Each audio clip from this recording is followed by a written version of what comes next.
வணக்கம்மா. இங்கே வந்து தக்காளி செடி தானாக வந்தாங்கம்மா.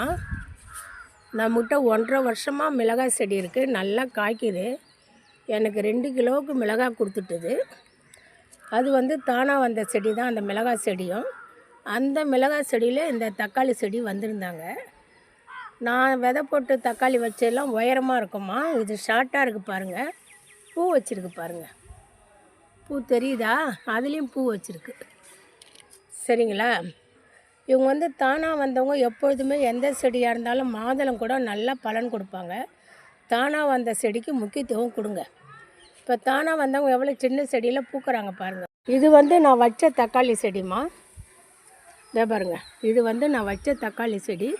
இது எவ்வளோ ஹைட்டுக்கு வந்திருக்காங்க பாருங்கள். இங்கே பாருங்கள் எப்படி பூ வச்சுருக்காங்கன்னு. நம்ம வச்ச செடியில் இங்கே இருந்த சின்ன சின்ன இந்த மாதிரி தண்டெல்லாம் கிள்ளிட்டோம் பாருங்கள், தெரியுதுங்களா? இதெல்லாம் கிள்ளனா தான் நமக்கு காய்க்கு சத்து போகும், பூ பூக்கும், பலன் கொடுக்கும். தக்காளி செடி பாருங்கள், இது நாம் வச்சது தான். இது நம்ம விதை போட்டு வச்சது. ஆனால் ரொம்ப நாளாக இவன் வரவே இல்லை. இவன் என்ன பண்ணிட்டா, ஆஃப் நிழலில் இருந்துட்டாம்மா. நம்ம தக்காளி மிளகாலாம் நல்ல வெயிலில் இருக்கணும். ஆஃப் நிழலில் இருந்துட்டு இது வரலை. அதனால் என்ன பண்ணால் 2 நாளைக்கு முன்னே வெயிலில் தூக்கி வச்சுட்டேன். வெயிலில் வச்சதுக்கப்புறம் பூ வச்சுருக்காங்க பாருங்கள். இவங்களும் சின்ன செடி மிளகாய் செடியில் அந்த 2 தக்காளி செடி தேவ கூட ஒரு செடி வருது பாருங்கள். தெரியுதுங்களா? இது வந்து தக்காளி செடி தாம்மா. பாருங்கள், மிளகா காய்க்கிறாங்க பாருங்கள், காய்ச்சிக்கிட்டே இருக்காங்கம்மா. அம்மா, தோட்டம் வைக்கிறவங்களுக்கு ஒரு எளிய டிப்ஸுமா. நம்ம தோட்டம் வைக்கிறவங்க தொட்டி காசு கொடுத்து வாங்க வேணாம், செலவு பண்ணி தோட்டம் வைக்க வேணாம்மா. சரிங்களா? ஆல்ரெடி உங்களை சாக்கில் வீட்டில் பயன்படுத்துகிற பிளாஸ்டிக் வாளி, குடம், சின்ன சின்ன டப்பாக்கள் அப்படி வைக்க சொல்லியிருக்கேன். இல்லைம்மா, நான் ஒரு 50 ரூபா 100 ரூபா செலவு பண்ணுவேன்னா நோ ப்ராப்ளம். இது வந்து பழைய இரும்பு கடையில் இந்த ஃப்ரிட்ஜு பாக்ஸு கிடைக்கிது. இதில் எத்தனை பெட்டி இருக்குது பாருங்கள். 1 2 3 பெட்டி இருக்குது. இதனோட ரேட்டு எவ்வளோ தெரியுமா? 50 ரூபா தான். 50 ரூபாயில் அதில் 2, இதில் 3, 5, 7 செடி வச்சுருக்கேன். இதில் 2 பாவை வேறு விதை போட்டு வருது பாருங்கள், தெரியுதுங்களா? அது கீழே வந்து பாவக்காய். அதனால் இந்த மாதிரி 50 ரூபாய்க்கு நீங்கள் வந்து ஃப்ரிட்ஜு பாக்ஸு பழைய இரும்பு கடையில் வாங்கி, இல்லைனா ஹோல்சேல் மெடிக்கலில் தெர்மோகோல் பாக்ஸு கிடைக்கும். இந்த ஃபிஷ் மார்க்கெட்லாம் வச்சுருப்பாங்க பாருங்கள், அதை கூட நீங்கள் வந்து பயன்படுத்தலாம். சரிங்களா? நான் அதில் தான் கீழே நம்ம லாஸ்ட் இயர் கவாத்து பண்ணால் குச்சிங்க, செம்பருத்தி, முல்லை, பாரிஜாதம், அத்திப்பழம், வாட்ராப்பெல்லாம் கவாத்து பண்ணம்மா தை மாதம். அந்த செத்தையெல்லாம் போட்டு வச்சுருந்தேன். சரிங்களா? அந்த செத்தை அந்த குச்சிலாம் கீழே போட்டு மேலே மண்ணு கொட்டி தான் நான் ஃப்ரிட்ஜு பாக்ஸ் வச்சுருக்கேன். எப்படி இருக்காங்க பாருங்கள் கத்திரி செடி. இவ்வளோ செழிப்பாக இருக்க காரணம் வந்து இவ்வளோ பெரிய இடத்துல ஒரு செடி தான் வச்சுருக்கேன். இந்த இடம் பாருங்கள், 2.5 அடி இருக்குது. 2.5 அடிக்கு 2 செடி தான். இந்த பாவையெல்லாம் நான் பாவக்காயெல்லாம் எடுத்து அப்புறப்படுத்திடுவேன். அதில் ஒரு கத்திரி மிளகாய் இருக்காங்க. சரிங்களா?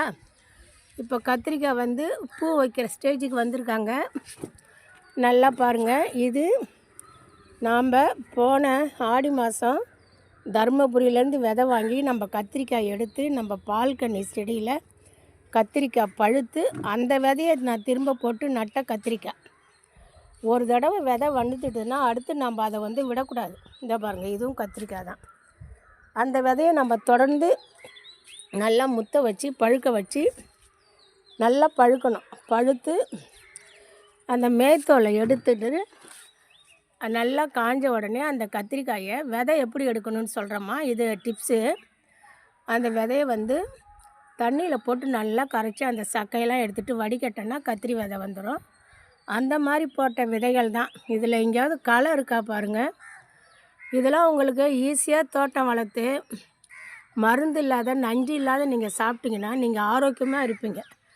அதனால் நான் இப்போ உங்களுக்கு இந்த டீட்டெயில் சொல்கிறேன். சரிங்களா? இது வந்து மிளகாய். இவங்க இருக்கிற இடம் எவ்வளோ பெரிய இடம் பாருங்கள். இந்த மாதிரி சின்ன சின்ன களையெல்லாம் எடுத்துடணும்மா. இதெல்லாம் எத்தனை பிரான்ச் வராங்க பாருங்கள். 1 2 3 4 5 6 பிரான்ச் வராங்க பாருங்கள். ஏன்னா மண் அவ்வளோ ஆரோக்கியம், அவ்வளோ ஆரோக்கியமான மண். வேணால் நான் டிஸ்கிரிப்ஷனில் நம்பர் கொடுக்குறேன். உங்களுக்கு எனி டவுட்டாக இருந்தாலும் கேளுங்க. அடுத்து உங்களுக்கு என்ன வீடியோ வேணும்னாலும் கேளுங்க. இப்போ நான் வந்து தக்காளி செடி காமிச்சேன். இது நான் விதை போட்டு வந்தது. அடுத்து கத்திரி செடி சொல்லியிருக்கேன். மிளகாய்க்கு போகலாம் வாங்க. போட்டது இன்றைக்கி தான் சுகுந்துன்னு ஒரு தம்பி தோட்ட வேலைக்கு வந்திருக்கான். அவனை வச்சு இதை கீழே தோட்டத்தில் 4 நட்டுட்டு மேலேயே 2 வைக்கலாம். இவங்க நம்ம விதை போட்டு இன்னும் கத்திரி செடி எடுத்து வைக்க இடம் இல்லாத முடியாமல் இருக்குதுமா. இன்றைக்கி இதை சரி பண்ணிவிடுவேன். இதுவும் கத்திரி செடி பாருங்கள், சின்ன தொட்டி தான்மா. எவ்வளோ களை இருக்காங்க பாருங்கள். இந்த களையெல்லாம் எடுத்துடணுமா. இல்லை நாம் கொடுக்குற போஷாக்குக்கு களைப்பயிர் தான் வளருவாங்க. நமக்கு விளைச்சல் கம்மியாக இருக்கும். சரிங்களா. இது விதை போட்டு நம்ம தக்காளி செடி வச்சது தான். எவ்வளோ ஆரோக்கியமாக வளர்ந்துருக்காங்க பாருங்கள். இங்கே கீழே ஒரு டேக்கு போட்டு கட்டியிருக்கேன். இப்போ ஒரு டேக்கு இங்கே போடணும். நல்லா ஹைட்டாக வந்து பூ வச்சுருக்காங்க. இவங்க ஹைட்டாக வர காரணம் நல்ல வெயிலில் இருக்காங்க. நம்ம தோட்டம் வைக்கிறவங்களுக்கு வெயில் முக்கியம். 6 மணி நேரம் 7 மணி நேரம் எங்கே வெயில் இருக்குது அப்படின்னு பார்த்து தான் நம்ம செடி வைக்கணும். அது ரொம்ப மஸ்ட்டு. பழமரத்துக்களுக்கு எல்லாத்துக்கும் அது வந்து நம்ம காலை நேரத்தில் சூரிய ஒளியில் செடி வச்சிட்டோம்னா 2 நாளைக்கு நிழலில் வைக்கலாம். இல்லைன்னா நம்ம எல்லா தாவரங்களுக்கும் வெயில் முக்கியம். இதே ஒரு தக்காளி செடி தானாக வராங்க பாருமா. இது ஆடி மாதம். விதையே கிடைக்கல எனக்கு 2025. ஆடி போய் இவங்க மார்கழி கடைசியில் இந்த ஒரு தக்காளி செடி தானாக வந்தாங்க. கிட்டத்தட்ட 40 காய்ச்சிட்டாங்க. இருந்தாலும் தானாக வந்தாங்கன்னு எடுக்க இவங்கள மனசு வரல. இருந்தாலும் இப்போ வந்து ஒரு காய் காய்ச்சிருக்காங்க பாருங்கள். 40க்கு மேலே காய்ச்சி இதிலேருந்து விதை எடுத்து தான் நான் எல்லாத்துக்கும் போட்டேன். சரிங்களா. இவங்க ஒரு காய் காய்ச்சிருக்காங்க. அதே மாதிரி தானாக வந்த செடியை மட்டும் அப்புறம் தயவுசெய்து படுத்துடாதீங்க. அழகாக நாற்று விட்டு 6 நாள் ஆகுதுமா. இப்படி உட்காரும்போது செடி காஞ்சி அந்த செடியில் 2 காய் பழுத்து அந்த 2 பழமும் உலுக்கி போட்ட விதை. இது 6 நாள் ஆகுது மிளகா விதை. இதுக்குனே மிளகா விதை போட்டு அங்கே காமிச்சிடலாமா கத்திரி செடியில். அதில் உள்ள மிளகா செடிங்க இது இப்போ நிழலில் இருக்குது பாருங்கள். அது வெயிலில் இருந்ததா, இது நிழலில் இருக்குது. அதனால தான் இதனுடைய வளர்ச்சி வந்து கொஞ்சம் கம்மியாக இருக்குது. இப்போ நான் வந்து இதை வெயிலில் வச்சிடுறேன். இதை கவனிக்காத விட்டுட்டோமா. இதை நான் வெயிலில் வச்சிடுறேன். இதே கூட பாருங்கள். இதே ஒரு மிளகா செடி பாருங்கள். இது 3மே வெயிலுக்கு போகணுமா. இப்போ தான் நல்லா பிடிச்சிருக்காங்க வர்றதுக்கு. இது 3மே வெயிலுக்கு பாருங்கம்மா. இது வந்து மிளகாய் ஏன் வதக்கமாக இருக்குன்னா, இது போன ஆடி மாதம் போட்டு இந்த செடி வந்து நிழல்லே இருந்துட்டுது. நிழலில் இருந்து 4 காய் 5 காய் தான் பூக்கும். இப்போ அப்புறப்படுத்தலான்னா முடியல. இங்கே பாருங்கள், நிறைய பூ வச்சுருக்காங்க பாருங்கள், வெள்ளை வெள்ளையாக. அதனால் இன்றைக்கி தாம்மா வெயிலில் தூக்கி வச்சுருக்கேன். இது எடுக்க மனசு வரல. வெயிலில் ஒரு 10 நாள் வச்சு பார்ப்போம் பலன் இருக்கான்னு.